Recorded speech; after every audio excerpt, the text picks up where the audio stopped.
Ndabaramukije mwese, amahoro y'Imana nakomeze kubana namwe. Ni Kabatesi ubasuhuza ubifuriza umugisha.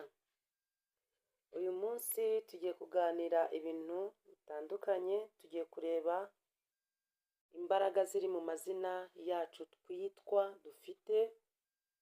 Ushobora kuba ufite izina ryiza cyangwa ribi.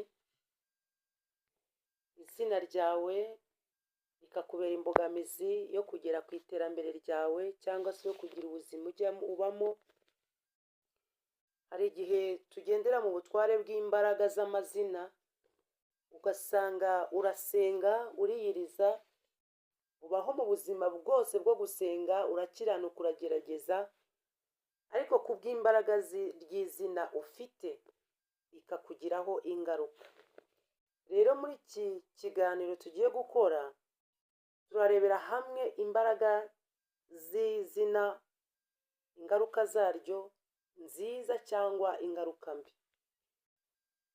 Amazina yacu iyo turebye urugero, Aburahamu yitwaga Aburamu, hanyuma umunsi Imana yamuhinduriye izina imwita Aburahamu, aba sekuruza w'amahanga. Yakobo yari umuriganya, hanyuma umunsi Imana yamuhinduriye izina yavuze yuko yitwa Isiraheli. Dufite ingero nyinshi, unyemerere muri iki kiganiro tukigendanemo, turebe imbaraga z'amazina dufite. Ushobora kuba wubaho mu buzima mwene data usenga wubaha Imana, ariko izina ryawe rigatuma utinjira mu mugisha w'Imana. Ndashaka ko uyu munsi dusobanukirwa kandi tukareba kugira ngo tubashe gusenga. Nk'umunyamasengesho rero ubasha gukora igenzura ukareba ibigenda n'ibitagenda. Rero hari imbaraga ziri mu mazina usanga rimwe na rimwe wibaza ariko se kubera iki nsenga, kubera iki bimeze gutya, kubera iki ndasubizwa. Usanga biri mu mazina. Iyo usomye urebye nako mu kiganiro mu isengesho ryabanje kuri iri ngiri, twabonye uko muri Yesaya Imana yavuze ngo njyewe nakumenye kera nkwita izina ukivuka ukiva mu nda ya mama wawe. Ni ukuvuga ngo Imana yatwise izina. Hari izina rishya Imana yaduhaye, hari izina rishya Imana yakwise. Niyo mpamvu mwene data sobanukirwa neza imbaraga ziri mu izina ryawe, kugira ngo ubashe gusenga usobanukiwe neza ibyo urimo. Yakobo yasenze imyaka myinshi, ariko yari afite icyasha cy'uburiganya. Aburahamu yabanye n'Imana afite amasezerano, afite isezerano ry'uko azaba sekuruza w'amahanga, ariko yarinze amara imyaka 90 kurenga. Bigera igihe umugore we agera igihe cyo gucura atakibyara, kandi Aburahamu afite isezerano. Bigera igihe Aburahamu yirwanirira kubera imbaraga ry'izina yari afite. Rero ndashaka ko nk'umunyamasengesho umenya izina ryawe, urisobanukirwe, hanyuma numara kurisobanukirwa usenge. Ushobora kutarihindura ariko ukarisengera kugira ngo Imana ikugirire ineza. Imana idufashe rero kandi iduhe gusobanukirwa neza amazina yacu twitwa. Ubundi mu muco w'Abanyarwanda cyangwa se n'abandi bose, w'Abarundi n'abandi n'Abakongomani, izina ryiza usanga rifite ubusobanuro bwiza bw'umugisha, ibyiringiro se cyangwa amahoro cyangwa ubutwari. Hanyuma abakurambere cyangwa abakuru bacu bavuga yuko izina ry'umuntu ari ryo muntu. Uzarebe hari igihe umuntu akora ikintu bavuga ngo izina ni ryo muntu. Iyo ukoze icyiza baravuga nyine, bananiza izina ryawe uko rimeze. Nimba ari ryiza avuga ati izina ni ryo muntu pe. bavuga ko kandi iyo wita umwana izina ryiza uba umwifurije kubaho mu buzima bwiza cyangwa se uba umwifurije umugisha w'Imana. Niyo mpamvu uzasanga bavuga ngo iso ntakwanga ngo akwita nabi. Umuntu ashobora kukwita nabi atakwanga, ariko akakwita nyine bitewe n'uko we abyumva.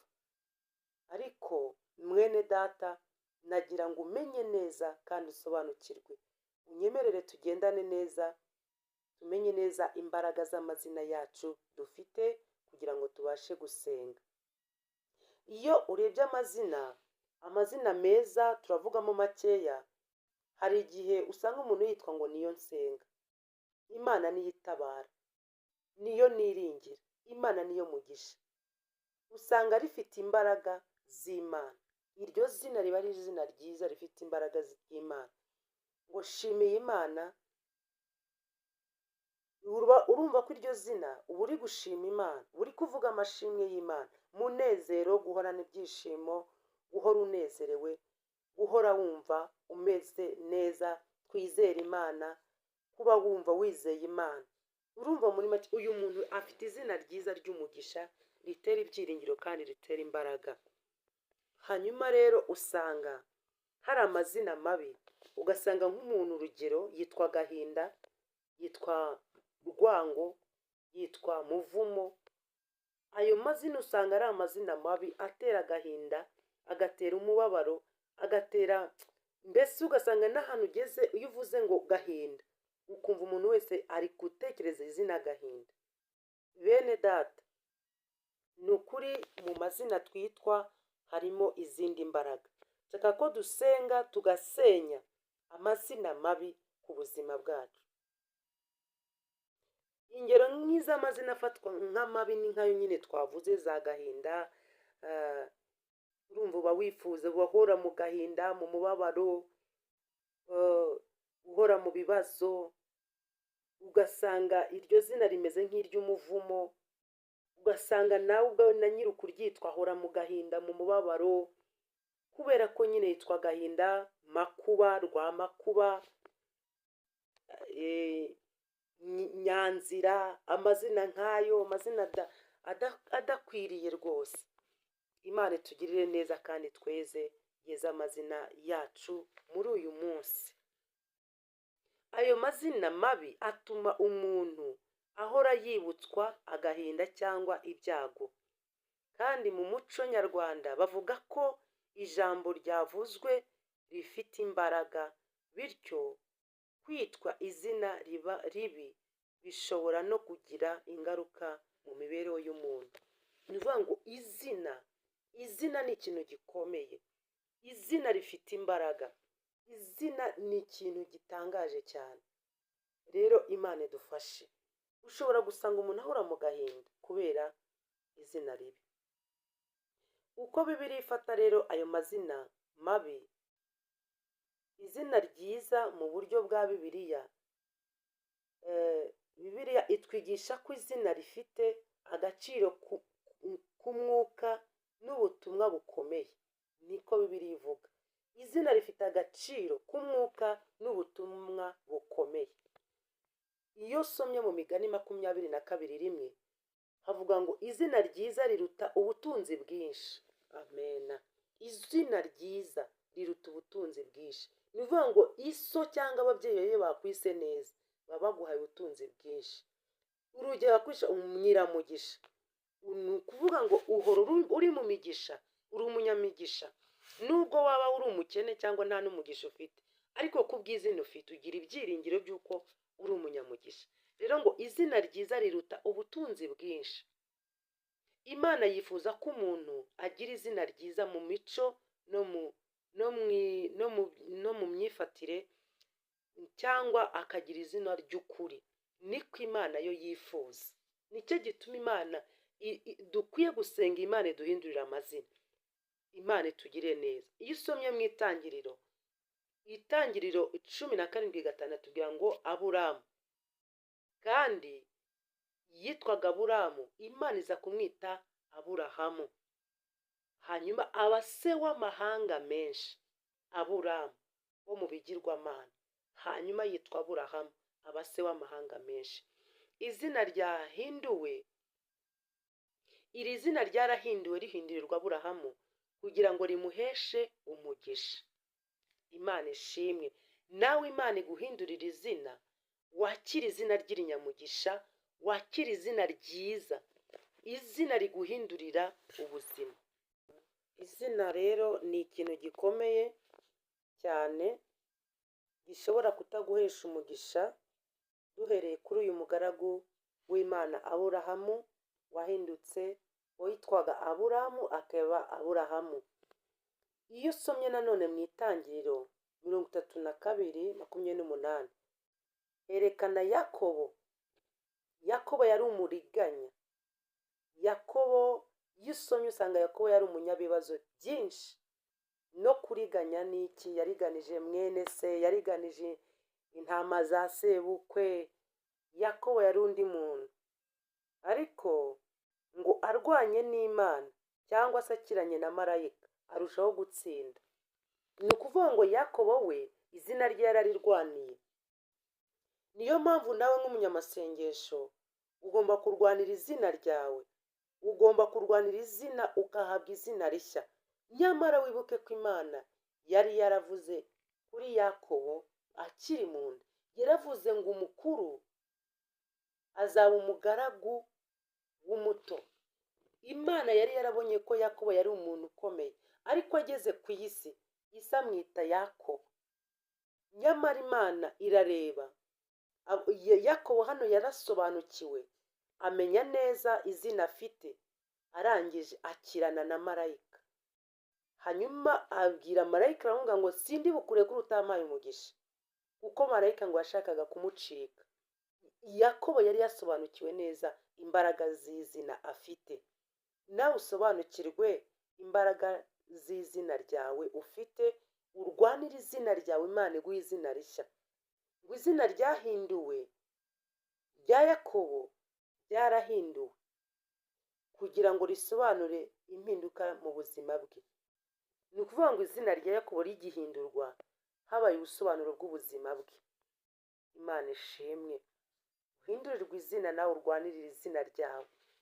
Matayo nawe 1:21 havuga neza ku izina rya Yesu.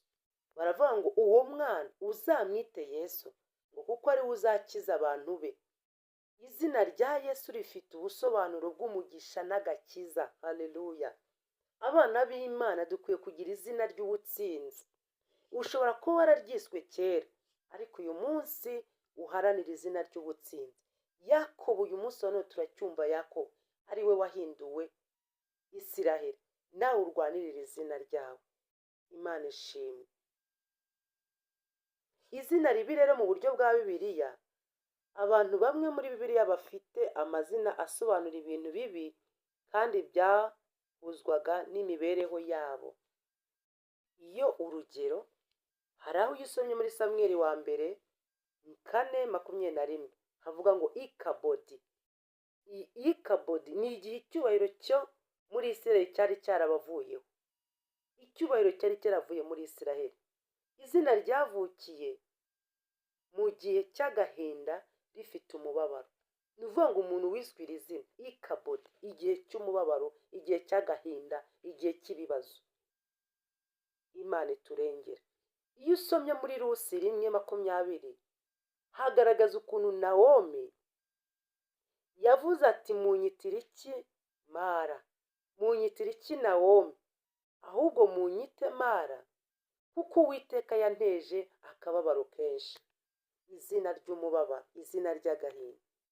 Izina ryasobanuraga agahinda cyangwa amarira. Bibiliya rero igaragaza ko izina ribi rigaragaza ubuzima bw'umubabaro, naho izina ryiza rigaragaza umugisha n'ibyiringiro. Izina ribi rigaragaza umubabaro n'agahinda, naho izina ryiza rigaragaza umugisha n'ibyiringiro. Imana ikugirire neza kandi rwose igufashe muvandimwe, iguhe kugira izina rishya kandi izina ry'umugisha, izina ryiza. izina rero ryiza ritanga umugisha, amahoro n'icyizere. Yes. Izina ryiza ry'umugisha kandi risobanura umugambi w'Imana ku muntu. Haleluya. Izina rifite igisobanuro kibi rishobora guteza ibyago, agahinda n'ubwigunge. Izina ribi risobanura umubabaro kandi Imana ishobora kurihindura ikazana umugisha. Haleluya. Nimba ufite izina ribi, ntugire ubwoba, ntukuke umutima. Rishobora kuba ribi ariko Imana ikarihindura rikaba ryiza. Niyo ntego yo gusenga. Rero dusenga Imana iduhindurira amazina. Rero inama nshuti yanjye naguha, niba ufite izina ribi rifite igisobanuro kibi, nagira ngo nkubwire ko nta cyaha na kimwe ufite, kuko si we waryiyise kandi niwe warikwise ntiyakwangaga. Batubwira neza ko ngo so nta kwanga kwita nabi. Ushobora kurihindura rero, cyangwa se ukasenga ukarisengera ngo Imana irihindure umwuka waryo. Haleluya.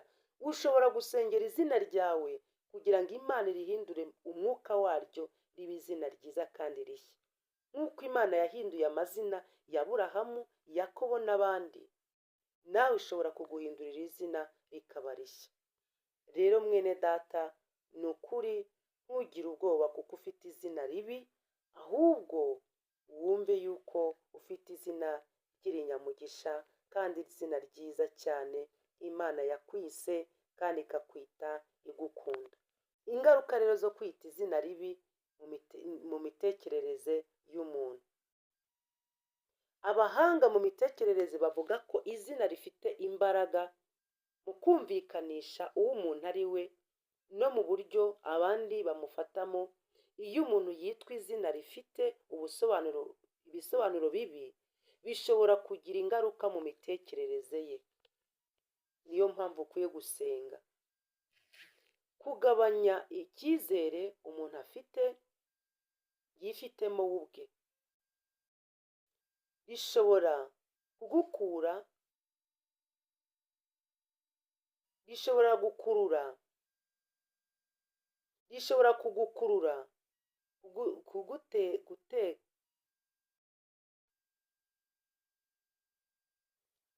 kuguteza ibyago n'ibibazo. Urugero, nk'umuntu witwa Gakuba ashobora gutekereza ko agomba kuba atitonda cyangwa yikunda bitewe n'uko izina rye rivuga, cyangwa se akumva yuko ari umuntu uhora mu makuba, mu bibazo, mu byago, mu marira, mu maganya. Niho hahandi nanahura n'ikibazo azavuga ati n'ubundi izina ryanjye rirabivuga. Abandi rero bashobora kumufata nabi cyangwa kumuseka bitewe n'iryo zina, bigatera isoni, agahinda cyangwa kwigunga muri we. Iryo zina rero naryo rishobora kugira ingaruka mbi mu myitwarire ye. Umuntu ashobora kugerageza kuba ukuri kw'izina rye, nko kwitwara nk'uko izina rye ribi risobanura. Abahanga rero bavuga yuko abantu bafite ayo mazina,